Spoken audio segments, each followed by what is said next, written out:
Next thing that's a little unusual in Virginia is we have a rule, it's called willful misconduct. And they use that all the time. I've seen some heartbreaking cases like that. Sometimes they just throw it up and hope it sticks. For example, if you're climbing up a ladder and you're painting, you lose your balance and you fall off the ladder. A painting contractor, I don't know how they do this with a straight face, but they'll say, oh, we have a rule that says if you're up on a ladder, somebody has to be at the bottom holding the ladder. Now, when's the last time you saw painting contractors, two guys on each ladder, one at the bottom? Never. But these guys made that argument, and the deputy commissioner bought it, and for that reason, he didn't get it. Another willful misconduct, sort of in that same category, is what's the first thing they do if you suffer a serious injury at work? What does your company want? They want a drug test, right? They want to see, oh, let's try to get this guy. And I've been doing this for 30 years, and I've represented dozens and dozens of people who flunked a drug test after an injury. Never lost one of those cases. Why? Well, fortunately for our clients, they're almost impossible to lose because A, they have to prove that you're intoxicated. B, they have to prove that you were intoxicated at the time of the accident. And C, the hardest part, they have to prove that your intoxication was the proximate cause of that accident. And this is how it works. Represented somebody who was an employee of Affordable Roofing. He was a roofer. I know this is a stretch, but these roofers were drinking on the job. And they were up there.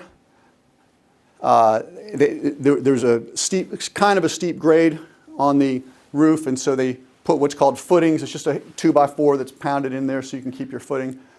And they're roofing, and his coworker, who was also his drinking buddy, moved the footing before he was ready. He didn't realize that his buddy, who was his cousin, still had his foot on it. He rolled off the roof, shattered his elbow, and was drinking on the way to the hospital. So these were the facts when we got to the hearing. Oh, by the way, we had the first hearing. He showed up obliterated.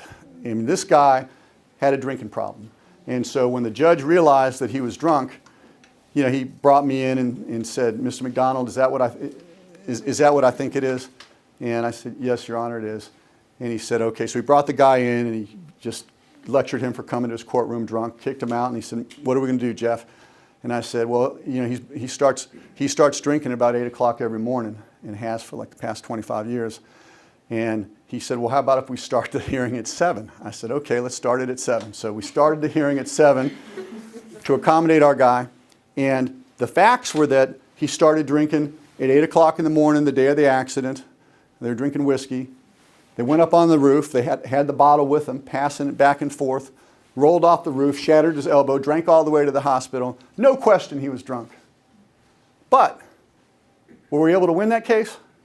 Yes, because the proximate cause of the injury wasn't his intoxication. It was that his coworker moved the footing. Another case was Philip Morris. This woman flipped her forklift, horrific injuries, multiple surgeries. They denied the case because there was cocaine in her system. And you got to talk to your clients about this and say, hey, listen, I'm your attorney. This isn't going anywhere, but I need to know what was going on. And she swore to me that she only smoked crack cocaine socially. She never bought it herself. She only used it when it was offered to her. And who am I to judge? We tried that case, and of course we won that case because even though cocaine, it stays in your system for a little bit, she said it was from the night before. They had no way to prove she used it or she was intoxicated. Nobody said she looked intoxicated or pupils were dilated or anything like that. And so we won that case. And so, it's not all bad.